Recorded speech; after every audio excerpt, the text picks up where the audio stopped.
Musim yang baru saja berakhir adalah babak kelam yang sulit diterima oleh para pendukung AC Milan. Diwarnai inkonsistensi, kegagalan di kompetisi besar, dan atmosfer ruang ganti yang tak lagi solid, Rossoneri terlihat seperti tim yang kehilangan arah.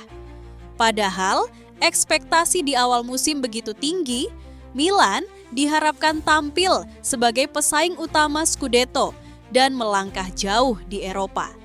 Namun kenyataan berkata lain. Performa yang angin-anginan membuat klub tersingkir dari jalur juara dan kembali menuai kritik dari berbagai penjuru. Melihat situasi yang makin tak terkendali, manajemen klub tahu mereka tak bisa melanjutkan siklus yang sama. Butuh sosok yang bukan hanya paham bagaimana membentuk tim yang kompetitif, tapi juga mengerti tekanan dan filosofi klub sebesar Milan. Dalam momen penuh pertimbangan itu, satu nama mencuat dan akhirnya dipanggil pulang, Massimiliano Allegri.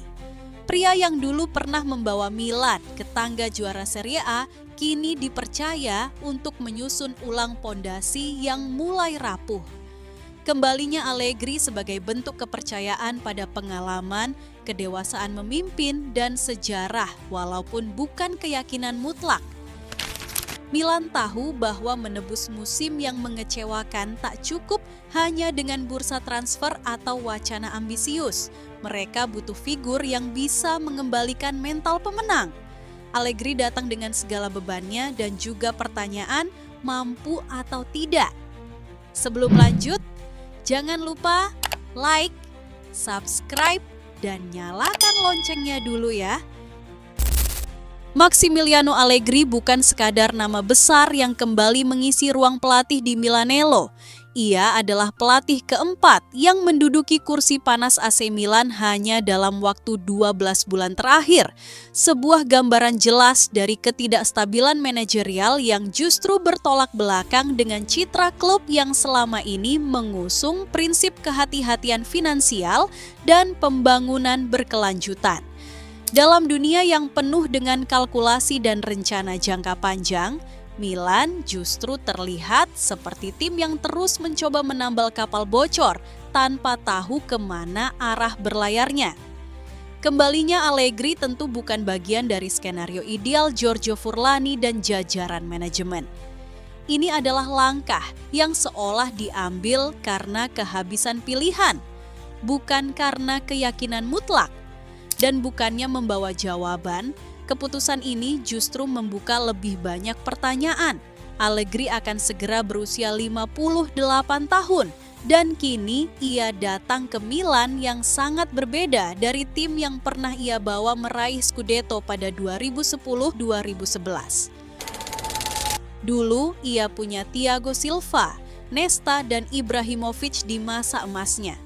Kini, ia dihadapkan pada skuad yang pincang, terutama di lini belakang yang rapuh dan serangan yang kehilangan tajinya.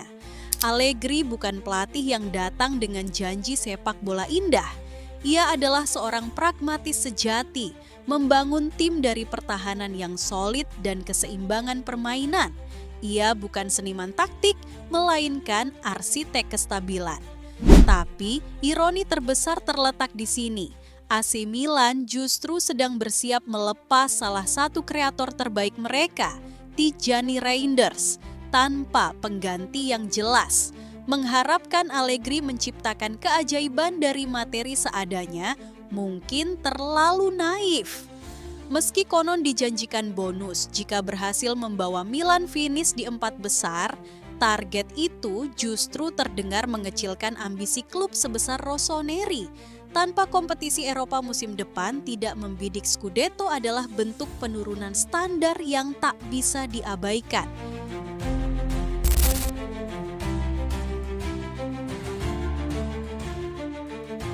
Salah satu kekhawatiran terbesar dari penunjukan ini terletak pada cara Allegri menangani lini depan, area yang justru menjadi titik lemah AC Milan saat ini.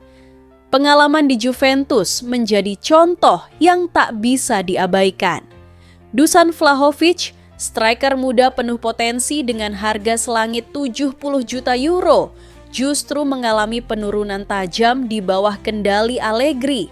Ia tampak terisolasi, kehilangan sentuhan, dan gagal berkembang menjadi predator yang diharapkan.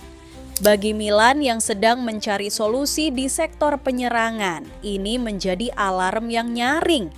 Rekam jejak Allegri di pentas Eropa pun tak memberikan ketenangan. Setelah kembali ke Juventus pada 2021, tim asuhannya tersingkir dari fase grup Liga Champions musim 2022-2023 dan sebelumnya ditaklukkan secara menyakitkan oleh Villarreal. Di level kontinental, pendekatannya terlihat kehilangan daya gigit, terlalu berhati-hati, terlalu pasif. Bahkan di liga domestik, performanya jauh dari kata meyakinkan. Dengan rata-rata hanya 1,84 poin per pertandingan dalam 3 musim terakhir, Juventusnya konsisten finish di posisi keempat, jauh dari standar klub yang terbiasa memimpin klasemen. Memang Allegri berhasil mengangkat 1 trofi Coppa Italia musim 2023-2024. Sebuah pencapaian yang patut dicatat, tapi tidak cukup untuk meredam keraguan. Banyak yang mulai melihatnya sebagai sosok yang hidup dari reputasi masa lalu. Dari pelatih yang dulu membawa Juventus ke 2 final Liga Champions, kini ia tampak seperti bayangan dari kejayaan yang telah pudar. Dalam lanskap sepak bola modern yang bergerak cepat, dinamis, dan taktis, pendekatan konservatif Allegri terlihat usang. Dan Milan, klub yang tengah mencari arah baru, kini bergantung pada filosofi lama yang belum tentu cocok dengan zaman.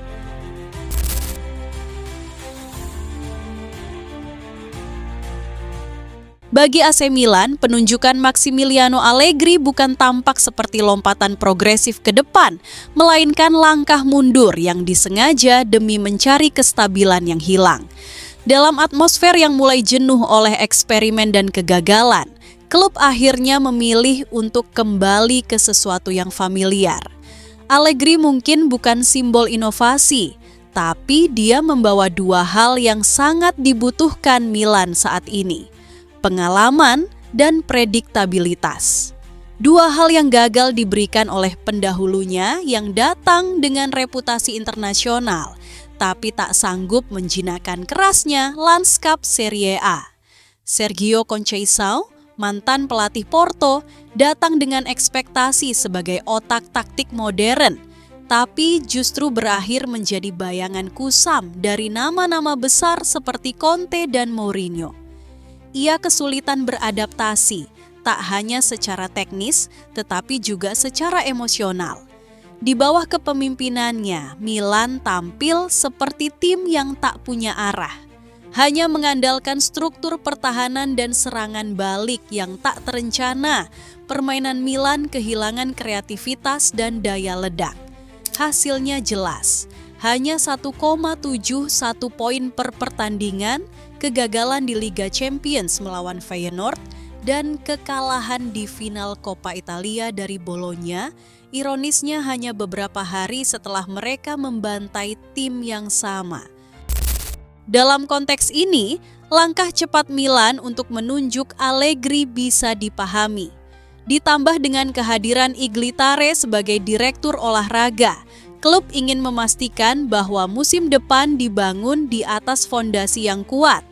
Ada waktu untuk mengevaluasi skuad, menyusun strategi transfer yang lebih rasional, dan menata ulang arah permainan. Tapi, stabilitas bukan jaminan sukses. Giorgio Furlani sudah menyebut ini sebagai riset, sinyal bahwa fokus klub kini lebih realistis, lebih membumi. Allegri dengan segala pengalamannya adalah pilihan aman, tapi Milanisti tahu terkadang keberanian bereksperimenlah yang membawa mereka ke puncak. Scudetto ke-19 datang dari tangan Stefano Pioli, pelatih yang berani berubah. Sedangkan gelar ke-18, itu adalah masa kejayaan Allegri, lebih dari 1 dekade yang lalu. Pertanyaannya sekarang, bisakah Allegri menulis ulang kisah kejayaan itu? Atau ini hanya nostalgia yang dibungkus harapan? Realitanya, skuad Milan saat ini jauh dari ideal untuk sistemnya. Tak ada bek sekelas Nesta, tak ada penyerang pekerja seperti Mandzukic atau Tevez. Ruang untuk Salah nyaris tak tersedia jika Allegri gagal beradaptasi, atau jika klub tak menyediakan pemain yang sesuai dengan kebutuhannya. Ia bisa menjadi simbol dari Milan yang belum sepenuhnya move on dari masa lalu. Inilah momen krusial bagi Rossoneri. Apakah ini awal dari kebangkitan sejati atau sekadar pengulangan dari kesalahan yang sama? Satu hal pasti, era baru AC Milan kembali dimulai oleh nama lama, dan sekali lagi, semua orang berharap kilat bisa menyambar di tempat yang sama.